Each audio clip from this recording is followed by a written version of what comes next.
What are your top 10 movies of 2009?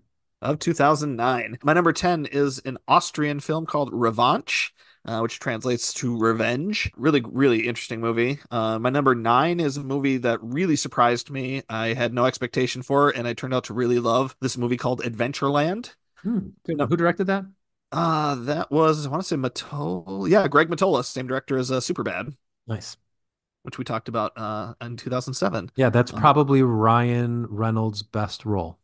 Yes, I would agree with that. Also, one of my favorite Eisenberg and Kristen Stewart roles too. They're both really likable in that, and by design, I find them very unlikable in a lot of their other roles. I think they play more challenging roles in some of the things, but they're both like really really likable in this movie. It's just a good one. Yeah, it's just a really good movie. Number 8, I have James Cameron's Avatar, which was a really big deal at the time. Obviously, it's the effect has been a little bit dulled by now, but I still think for the time it was a pretty cool achievement. Number 7 is Oren Moverman's movie The Messenger. A couple of great performances by Ben Foster, Woody Harrelson, and Samantha Morton, all of whom I think are great. Number 6 is the movie I first saw Carey Mulligan in. It's called An Education. Peter Sarsgaard and Alfred Molina are in that as well. Just fantastic. Number 5 is Tarantino's Inglourious Bastards.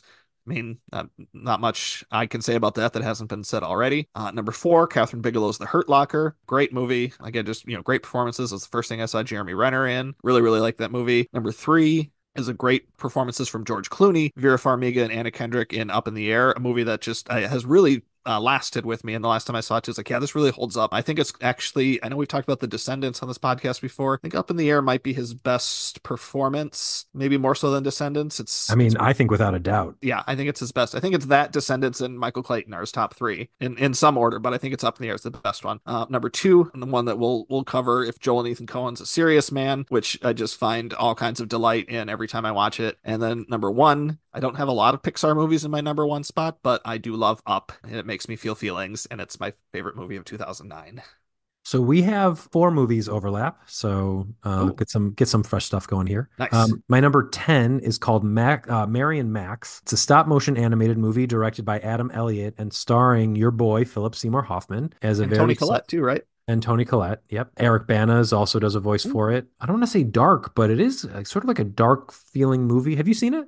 Yeah, oh yeah, I really like it. Okay, great. It's a little Burton-esque, but more serious, much more serious than a Tim Burton movie. Actually, my number 9 is also a stop motion animated movie. It's Wes Anderson's The Fantastic Mr. Fox. I love that one too. Yeah, I guess I really like stop. I mean, I know I really like stop motion, but those both got into my list here. I have one more animated movie coming up. Number 8 is A Serious Man, which, as Jake mentioned, we will talk about on our Coen Brothers ranking episode, which we've got a lot of stuff. I've been saying this, we've got a lot of stuff in the hopper right now, and I'm not sure the release schedule. My number 7 is a John Hamburg movie called I Love You Man. It's with Jason Segel, Paul Rudd, Rashida Jones, Andy Samberg, J.K. Simmons, Jane Curtin, John Favreau, Jamie Presley, very funny in it. Yeah, we love my wife and I both we like that one a lot. It's great. When it came out, I was in the middle. I had just moved to New York and I became very close with one of my roommates. And when this came out, I was like, well, we got to say, I love you, man. We're like having our own little man romance here. Number 6 is a star of my small sci-fi list. It's called Moon. Oh Um, yeah, I this was love that directed one. by Duncan Jones. He's David Bowie's son. He has since gone on to direct the terrible movie Mute. So Moon may have been a fluke, but it stars Sam Rockwell in dual roles, and it's really just a one-hander or him doing a two-hander, basically. It's great. Amazing sci-fi.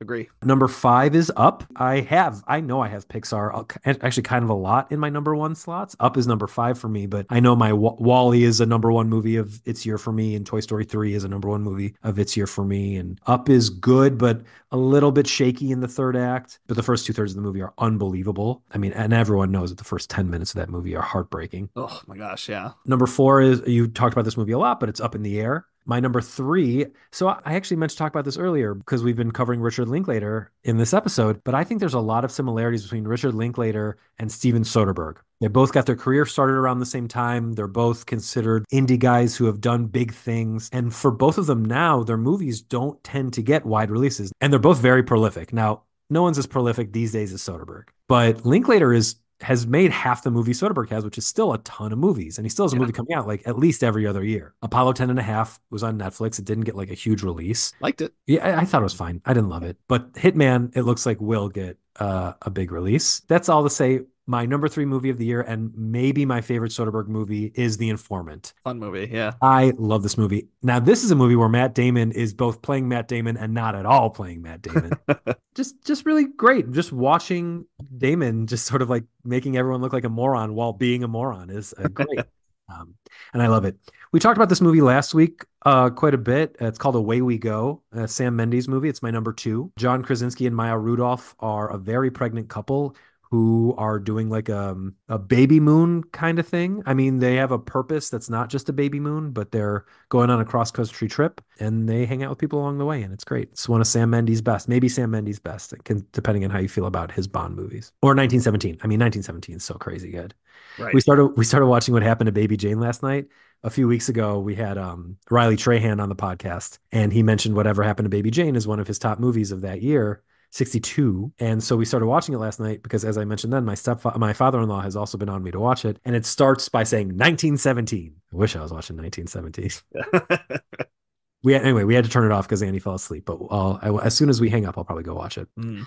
And then my number one movie of the year is Tarantino's Inglourious Bastards. It is the second best Tarantino movie after Kill Bill Volume 2. Spoiler alert for our Tarantino rankings episode coming whenever his final movie comes out. Hmm. It's a amazing World War II movie. It's really hitting on all the things that Tarantino does that I love. I saw someone the other day complaining. They're saying it was too bad that Adam Sandler couldn't be in it. He was supposed to be the Eli Roth character. Honestly, I think Eli Roth does a great job in Yeah, this. he does. And I don't. I wouldn't change anything about that movie. Yeah, I certainly, and as much as I like Adam Sandler in a lot of stuff, I wouldn't have put him in that role. The only thing missing from Inglourious Bastards is David Krumholtz. He should Yes. have been.